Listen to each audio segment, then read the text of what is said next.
Hi everybody, welcome. Rob here from I Love Costa Rica. So Costa Rica is a surfing destination location. A lot of surfers there.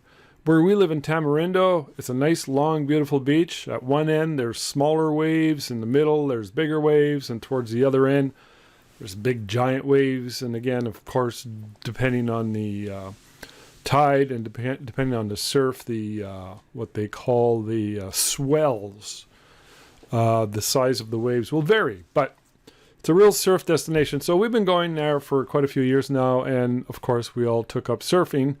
And a lot of our guests who come over to visit, they always want to go surfing. So here's what I personally have found out, and I want to give you some advice, some thoughts, and some something to think about in regards to surfing. Now, if you're a pretty experienced surfer, this might not be of interest to you. It's going to be a short video, but it's more designed for those who have never surfed before.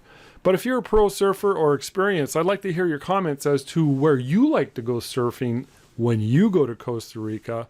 Please put that in the comments. I'd appreciate it. I know a lot of surfers down there, like these guys are like hardcore. I've seen kids, I've seen guys older than me just surf like real pros. Now, I've tried surfing about 15 years ago, and about 10 years ago I bought my own surfboard. It's a medium-sized board, and here's what I got to say about surfing. Surfing is damn hard. I still don't have it. I've gone out about 50 plus times, and it's scary. It's so scary. And I keep trying, and I keep thinking, okay, what am I not getting here? So what I've determined is I probably need to take a few more lessons, which would be a good idea.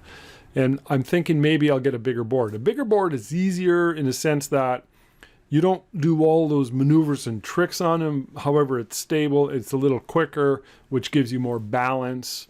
And those short boards, the ones where they flip up and they spin around and do all that stuff. Short boards. Not for me, as far as I know. Surfing's hard. It's like the hardest thing I've ever done. Let me give you an example. I had a friend, two friends, Mike and Diane. It's a couple that came for 2 weeks. And Mike is a very, very seasoned sailboarder, and also, what do you call it, kite surfing? He's done kite surfing. Kite surfing is hard from what I understand. It's a sport that's not only hard, but it's very, very dangerous. Well, I guess surfing's dangerous too. But kite surfing is really dangerous if you don't know what you're doing. From what I understand, it's probably something I'd like to do one day. But from what I understand, it takes at least 5 days of training before you can go solo on a kite surf sailboard. This is something Mike's been doing all his life. So Mike and Diane came down, looking forward to surfing. After about, I'm going to be generous here. I'm going to say after about 2 hours, Mike said, that's it, I'm never surfing again. Surfing, boom, boom, catching the waves, not kite surfing. He tried surfing and didn't work. It wasn't working. I've known a lot of people who are really good at skiing and skating. Well, I'm pretty good at skiing and skating. Surfing is a different animal. It's completely different. And from what I'm guessing is it's going to take more time. There's probably a mental game too. I'm really thinking there's a mental game. And again, if you're a seasoned surfer, I'd love to hear your feedback. Please give me some ideas, because it's something I want to do. I'm not giving up on it. So I'm thinking I'm going to get a bigger board. I'm thinking I'm going to get some lessons. And I'm probably going to try some bigger waves. I'm thinking bigger waves once you get over that fear. So imagine this. You're on a surfboard. You're paddling. You're catching a wave. That moment when that wave's behind you is like one of the scariest moments. At least I'm speaking for myself here. It's pretty scary. You've got to be fearless, and you got to be willing to stand up and ride the wave, so to speak. So yeah, surfing is by far one of the hardest things I've ever done.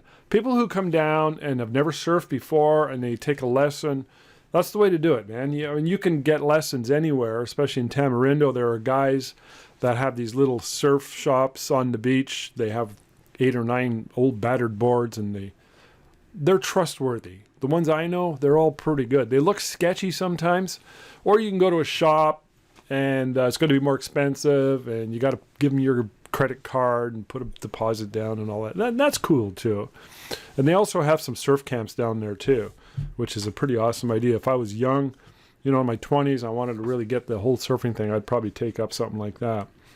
So yeah, lessons and starting with small waves was all the first timers that I've seen. And when I started out, you started on a small wave and you got the instructor helping you and they're giving you a push, man. That makes all the difference in the world. They're getting that momentum going. So it's easy to get up under those circumstances. Totally different story in my experience when you got a bigger wave and you're trying to get it done on your own. So I think one of the things that has really counted for a lot of these people that I've met is a lot of them started surfing at a very young age. So when you start at a very young age, it seems to just be in your DNA, and it's something that you've pretty much got for life. The only things that I've done when I was young was skating and riding my bike. I was like Evel Knievel on my bike. I was fearless, and to this day I love biking, especially motorcycling. That's my happy place. So it's not something that scares me at all. I'm a very good rider, but the idea that you're always in balance and you're hugging the road and there's speed and that velocity and perpetual motion and all that stuff. So, but surfing is it's kind of cool. I really think it's kind of cool, and it's not something I'm going to give up on just yet. So, yeah, that's my take on it. I wish I could offer you more, but that's it. So if you're just starting out, take some lessons, whether the guy on the beach or a more organized bricks and mortar retail outlet, surf shop. It's all good. And it's going to be easy when you first start. When you go beyond that, it seems to get harder, as my experience tells me. So love to hear your comments. Would love to have you subscribe to this video so that when I get down to Costa Rica, which we're going down in a couple of weeks from now. Right now I'm in Canada. We're going down for 6 months. With the hope of staying there longer. But I'd love to have you subscribe. So, okay, that's what I got to say about that. Thanks, guys.